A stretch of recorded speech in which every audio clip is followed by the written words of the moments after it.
देखो बच्चों, कल हमने सूरदास पाठ के बारे में पढ़ा, सूरदास के बारे में कवि परिचय काफ़ी कुछ पढ़ लिया, थोड़ा कवि परिचय बाकी है। सबसे पहले मैं कवि परिचय में बात करूँ बच्चे हुए की, तो सूरदास के काव्य की जो भाषा है वो है ब्रज। ध्यान रखना, सूरदास कृष्ण, कल मैंने बताया था सूरदास कृष्ण भक्ति धारा के कवि थे। अब आगे के और चैप्टर्स में भी ध्यान रखना, क्योंकि बड़े काम की चीज है। जिन कवियों ने कृष्ण का वर्णन किया है उनके काव्य की भाषा ब्रज है ज्यादा अधिकतर, और जिन्होंने राम का वर्णन किया है उन कवियों के काव्य की भाषा अवधि। क्योंकि हम कृष्ण के बारे में पढ़ रहे हैं, सूरदास का है, तो सूरदास की काव्य भाषा ब्रज है। सेकंड जो चैप्टर है हमारा तुलसीदास, उन्होंने राम का वर्णन किया है तो उनके काव्य की भाषा अवधि हो।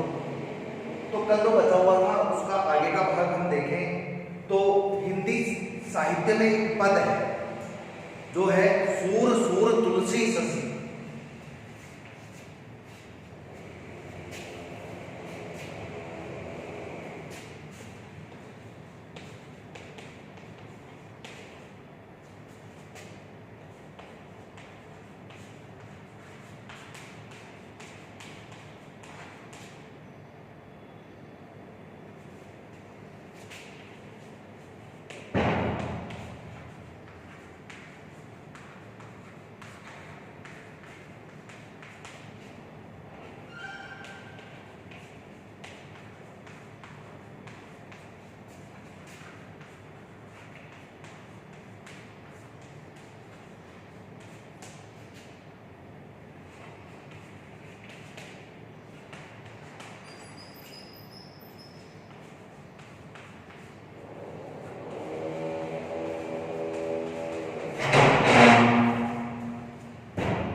ये कुछ कवियों की महत्ता के बारे में, महत्ता के बारे में बताया है।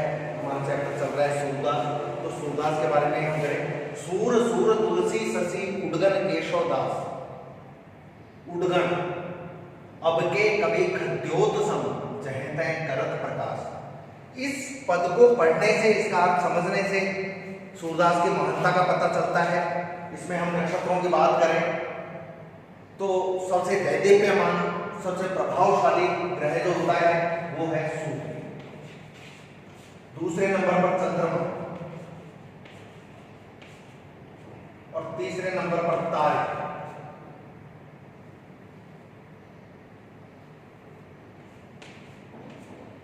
और फिर दीपक वगैरह होता है, लेकिन इस पद के हिसाब से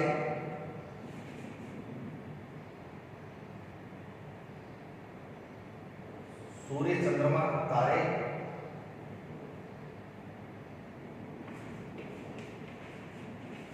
जुगनू, ये हो गए। अब इसमें एक बात आती है, सूर सूर, सूरदास जो पहला सूर है इसका मतलब है सूरदास। सूरदास तो किसके समान है? सूर्य के समान। तुलसी ससी, तुलसीदास शशि चंद्रमा के समान है। सबसे महत्वपूर्ण, सबसे महत्व वाला ग्रह, ओजस्विता तेज वाला ग्रह चंद्रमा है, तो सूर्य है, उसके बाद चंद्रमा है। उडगन केशवदास, केशवदास से कवि हुए हैं रीति काल में, ये दोनों भक्ति काल में है, सूरदास और तुलसीदास। ये केशवदास रीति काल के कवि हुए हैं। तो सूरदास सूर्य के समान है, तुलसीदास चंद्रमा के समान है। उडगन केशवदास, और केशवदास है वो तारे की तरह, मतलब कम रोशनी देते हैं, कम नाम है, कम सम्मान है, कम लोगों को जानते हैं। अब के कवि खद्योत सम, तीन कवियों को हो गए, सूरदास सूर्य के समान, तुलसीदास चंद्रमा के समान, केशवदास तारों के समान, घटते क्रम में। अब के कवि खद्योत सम, लेकिन आजकल के जो कवि हैं वो तो खद्योत की तरह, ऐसा जुगनू की तरह है। आजकल के कवि खद्योत की तरह है, जुगनू की तरह है। जहते करत प्रकाश, जो जहाँ तहाँ, यहाँ वहां, इधर उधर करत प्रकाश, अपनी कविता रूपी प्रकाश को करते रहते हैं। अपनी हल्की फुल्की छोटी मोटी कुछ कविताएं इधर उधर सुनाते हैं। पहले वाले कवियों जितना न इनका नाम है न सम्मान है। तो इस पद से पता चलता है कि साहित्य रूपी नक्षत्राकाश में जैसे सूर्य का सम्मान है, वैसे ही साहित्य रूपी नक्षत्राकाश में सूरदास का स्थान। ठीक है, भाषा का ध्यान रखना। सूरदास की जो काव्य भाषा है वो ब्रज है।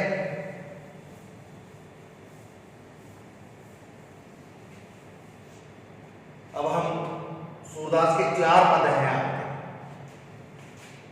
जो आपके पाठ्यक्रम में है।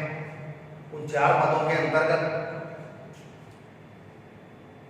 पहला पद कृष्ण के बाल लीला से है और अंतिम 3 सेकंड, थर्ड और फोर्थ भ्रमर गीत से है।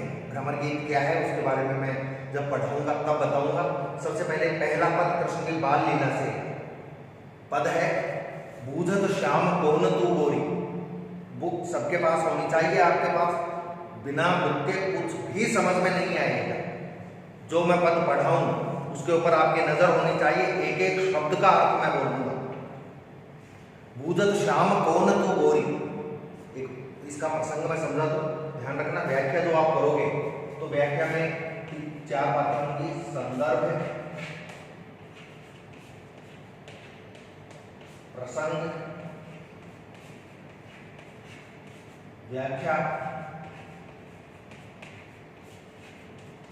और विशेष। संदर्भ, प्रसंग, व्याख्या और विशेष, ये बातें होंगी। संदर्भ में कवि का नाम, लेखक का नाम, मूल रचना का नाम, सहायक रचना का नाम। प्रसंग में जो अब जिस चीज की हमको व्याख्या करनी है उस चीज को के बारे में बताना है कि क्या है, किसके बारे में कहा जा रहा है, किस संदर्भ में कहा जा रहा है। व्याख्या अर्थ और भाव दोनों लेते हैं, ये और चीजें हम क्लियर करवा दी जाएंगी। तो अब मैं ये प्रसंग बता रहा हूँ कि एक बार क्या होता है कि राधा जी, नाम सुना होगा राधा जी, अपने पिता वृषभानु जी के साथ, राधा जी अपने पिता वृषभानु जी के साथ नंद के घर आते हैं। होता है जब व्यक्ति कहीं जाता है तो बच्चे को भी ले जाए, छोटा बच्चा हो, लाडला। तो राधा जी अपने पिता वृषभानु के साथ नंद के घर जाती हैं। नंद का मतलब आपको मालूम है, उनके कृष्ण थे, बलराम थे। कृष्ण तो का बाल वर्णन तो एक बहुत अद्भुत, एक भव्य है। खूब उन्होंने उद्दंडताएं की, शैतानियां की, गोपियों को परेशान किया, खूब घी दूध दही मक्खन चुराया गोपियों का। खुद के घर में सारी चीजें उपलब्ध थी, लेकिन केवल गोपियों का घी दूध दही मक्खन इसलिए चुराते थे कि वो आनंदित हो सके। कृष्ण का उद्देश्य यदि बहुत गहरे अर्थ में देखा जाए तो कृष्ण का उद्देश्य उनको परेशान करना नहीं था। कृष्ण का उद्देश्य केवल एक ही था कि गोपी और गोपियां भी यही चाहती थी। जब कई बार ऐसा होता था कि कृष्ण नहीं जाते थे तो गोपियां बड़ी उदास हो जाती थी कि कृष्ण नहीं आए। तो इसमें ये राधा जी जाती हैं। राधा जी, ध्यान रखना, राधा जी गौर वर्ण की थी और कृष्ण श्याम वर्ण के थे। तो जब ये नंद के घर जाती हैं तो कृष्ण की नजर राधा जी पर पड़ती है। राधा जी को देखते हैं तो कृष्ण, होता ही है जब किसी अनजान व्यक्ति को देखते हैं तो कई लोगों में तो संकोच होता है कि भाई क्या कहें, क्या बात करें। लेकिन कृष्ण तो कृष्ण थे, वो राधा जी के पास गए और राधा जी से कहा, बूझत श्याम, बूझत यानी पूछना, श्याम यानी कृष्ण। कृष्ण पूछ रहे हैं राधा जी से, कौन तू गोरी, हे गोरी। गोरी जो 12 वर्ष तक की उम्र में होते हैं उनको गोरी कहा जाता है। हे गोरी तू कौन है। गोरी का मतलब गौर वर्ण की लड़की से मत लेना, बालिका से। हे लड़की, हे गोरी तू कौन है। कौन पूछ रहा है? कृष्ण पूछ रहे हैं। कृष्ण ने राधा को देखा अपने घर में और वो पूछ रहे हैं कि हे गोरी तू कौन है, क्योंकि पहले को उनका परिचय नहीं था। तो अब कृष्ण आगे बात कर रहे हैं, कहाँ रहती, तुम कहाँ पर रहती हो, मतलब किस जगह की रहने वाली हो, काकी है बेटी और किसकी बेटी हो, तुम कहाँ रहती हो और किसकी बेटी हो, मतलब तुम्हारे पिता का नाम क्या है, तुम कहाँ रहती हो, कौन से गांव की, कौन सी जगह की रहने वाली हो और किसकी पुत्री हो। काकी बेटी, काकी मतलब किसकी। देखी नहीं कबहू ब्रजखोरी, कि तुमको कभी ब्रजखोरी, खोरी यानी गलियां, ब्रज की गलियों में तुमको कभी कभी नहीं देखा। कहने का भाव है कि आज से पहले तुमको कभी यहाँ नहीं देखा हमने। और बात भी सही है, देखते भी कैसे, क्योंकि वो तो अपने पिता के साथ आज ही आई थी। कभी तेरे को ब्रज की गलियों में खोरी यानी गलियां देखे नहीं, कबहू ब्रज खोरी, तेरे को कभी ब्रज की गलियों में नहीं देखा। ये बात साफ कृष्ण ने कही। कृष्ण ने ये बात कही, इसके प्रति उत्तर में अब राधा जी को बोलना था। तो राधा जी कह रहे हैं, काहे को हम ब्रज तलावत, हम ब्रज भूमि पर किस लिए आए? भाई हमारा कोई काम तो है नहीं, आज भी हम पिताजी के साथ आई हैं, अपने बाबा के साथ आई हैं। काहे को हम ब्रज तलावत, हम ब्रज भूमि पर किस लिए आते?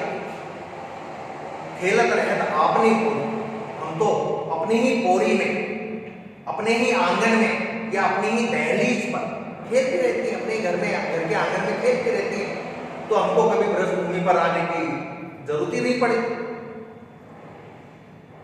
लेकिन देखो राधा जी का बात चातुर्य देखिए आप। राधा जी कह रहे हैं, तुम्हारो कहा चोरी हम लेंगे, कि तुम्हारा हम क्या चुरा लेंगे? सुनत रहत श्रवणनी नंद ढूंढा। राधा जी कह रही हैं, अब राधा जी क्या कर रही हैं? अपनी बात चातुर्यता से, अपनी चतुराई से कृष्ण की कमियों को कृष्ण को बता रही हैं। क्या बता रही हैं? सुनत रहती श्रवणनी नंद ढूंढा, हम अपने श्रवणनी यानी कानों से सुनती रहती, सुनती रहती हैं। वहां रहकर भी, अपने घर पर रहकर भी हम अपने कानों से सुनती रहती हैं। क्या सुनती रहती हैं? कि नंद ढोटा, नंद यानी नंद जी का, ढोटा यानी बेटा, नंद जी का बेटा कौन? कृष्ण। हम अपने कानों से सुनती रहती हैं कि नंद जी का जो बेटा है कृष्ण, वो क्या करता है? करत फिरत माखन दधी चोरी, करत फिरत करता फिरता है, माखन दधी चोरी, मक्खन और दही की चोरी करता फिरता है। ये बात हम वहां रहकर अपने कानों से सुनती हैं। कृष्ण भी बड़े वाक निपुण थे, सब बातों में मात खाने वाले थे। वो कहते हैं, तुम लोग कहा चोरी हम ले हैं, कि हे गोरी तुम्हारा हम क्या चुरा लेंगे? खेलन चलो संग मिली जोरी। भाई तुम्हारा क्या चुराएंगे? भाई ये बात ठीक है कि हम दही मक्खन की चोरी करते हैं, उनके पास है इसलिए चोरी करते हैं, लेकिन तुम्हारे पास तो कुछ है नहीं दही मक्खन, तो तुम्हारा हम क्या चुरा लेंगे? इसलिए ऐसा करो, खेलन चले संग मिली जोरी, हम एक खेलन चलो, खेलने चलते हैं, संग यानी साथ, मिली जोरी, खेलन चलो संग मिली जोरी, मिली यानी मिलाकर, जोरी यानी जोड़ी बनाकर। भाई जोड़ी का मतलब दो, खेल अकेला तो खेल ही नहीं सकता, हम जोड़ी बनाकर दोनों खेलने चलते हैं। अंतिम लाइन है, सूरदास प्रभु रसिक शिरोमणि। सूरदास जी कह रहे हैं कि प्रभु जो है, प्रभु श्री कृष्ण रसिक शिरोमणि है, प्रेम शिरोमणि है। बातन बुराई राधिका भोरी, उन्होंने बातन बुराई, बातन यानी बातों में, बुराई यानी भुला लिया, राधिका भोरी, भोली भाली राधा को अपनी बातों में भुला लिया, मतलब फंसा लिया, मतलब दोनों खेलने चले गए। अब देख लो, बातों में फंसाने का मतलब ये है कि बाद में राधा और कृष्ण का प्रेम हुआ, प्रेम हुआ जहां तक तो ठीक है, राधा और कृष्ण का कभी विवाह नहीं हुआ। लेकिन सबसे सुखद आश्चर्य की बात है, राधा और कृष्ण का विवाह नहीं हुआ, फिर भी लोग राधा कृष्ण कहते हैं। एक भी व्यक्ति, कुछ लोग भी रुक्मणी कृष्ण नहीं कहते, जबकि रुक्मणी कृष्ण की पटरानी। आज ये आपका एक पद हो गया, 3 पद कल करवाए जाएंगे। इस पद की आप एक अच्छे से व्याख्या करेंगे, कभी परिचय आप नोट कर ही लेंगे, ठीक है। बचे हुए 3 पद कल करवाए जाएंगे। धन्यवाद।